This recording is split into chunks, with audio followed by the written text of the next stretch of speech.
Quick release versus natural pressure release.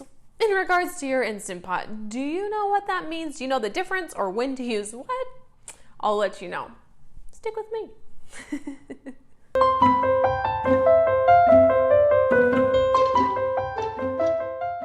What is up, you guys? It is Karli here, and you are officially cooking with Karli. Let's talk about releasing the pressure in our Instant Pot, either natural release or quick release. Let's talk about how to do each of them, and then we'll get into why you do what when. I know, I just confused you, but let me unconfuse you. Quick release, sometimes shortened down to just QR, is when you manually use your hand or the back of a spoon or something like that and move the knob to force all of that air and pressure out of your Instant Pot quickly, hence the quick release.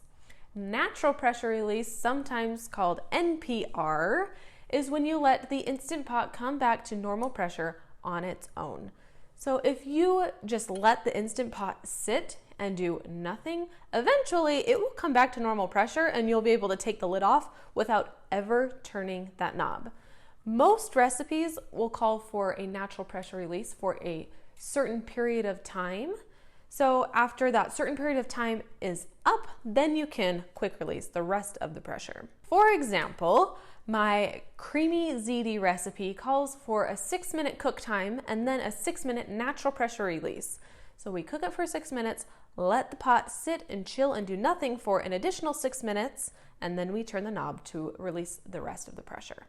If you have an Instant Pot brand of pressure cooker, after the time has elapsed in your initial cook time, your display will actually start counting up, which is really quite handy. So when you have a NPR for a particular time, it will tell you on your display how many minutes it's been in the NPR phase for, so you know when to hit that release. There are a lot of things that are kind of a must when it comes to having at least a short natural pressure release. Those things are meat and definitely pasta. We want to natural pressure release our meat because if you quickly let all of that pressure out, it will suck the moisture out of your meat and you'll end up with dry, tough, roast or chicken that's hard to shred. It's important to let the pressure come back down on its own before quick releasing the rest of the pressure. You want to always NPR or natural pressure release your pasta for a few minutes, because think about on the stovetop when you're cooking pasta, how it's bubbling and foaming, and you can visualize what's happening on your stovetop right now. The exact same thing is happening inside of your Instant Pot with that pasta. So if you go and quick release that pressure, all of that bubbling will come out of your vent, and it is not pretty. Believe me, it's happened to me before in the church kitchen with a lot of people around. Don't make my mistake.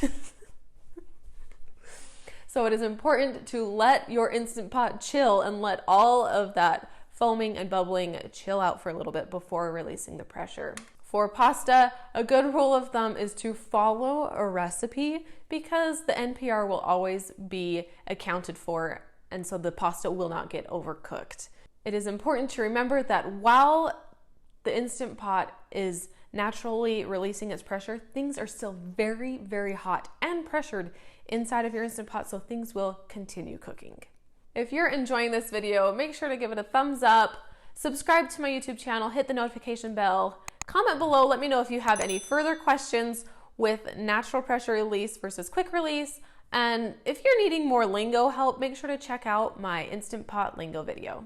Just like natural pressure release, there are some things that you'll want to always quick release. The main one of those is vegetables, because vegetables tend to get overcooked with the Instant Pot. For example, when you're cooking broccoli in your Instant Pot, you are going to want to cook it at a 0 minute high pressure.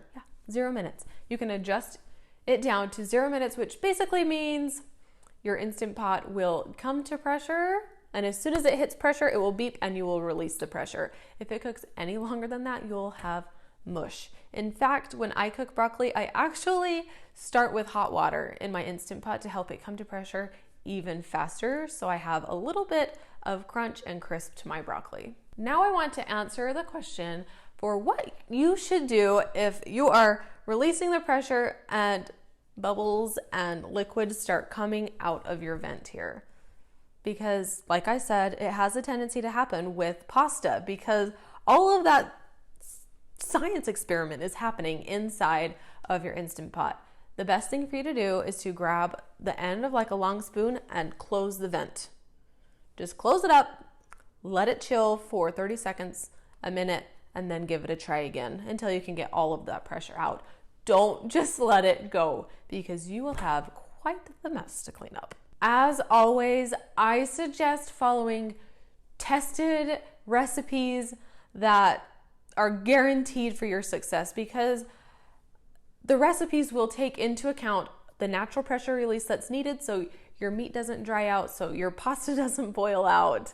If you are needing some tested recipes that have been made hundreds and hundreds, if not thousands of times, head over to my website, it's cookingwithkarli.com, and there are many Instant Pot recipes there for you, and I will link that below for you in the description also. Hopefully this video has answered all of your questions when it comes to natural pressure release and quick release with your Instant Pot. Now, get to cooking.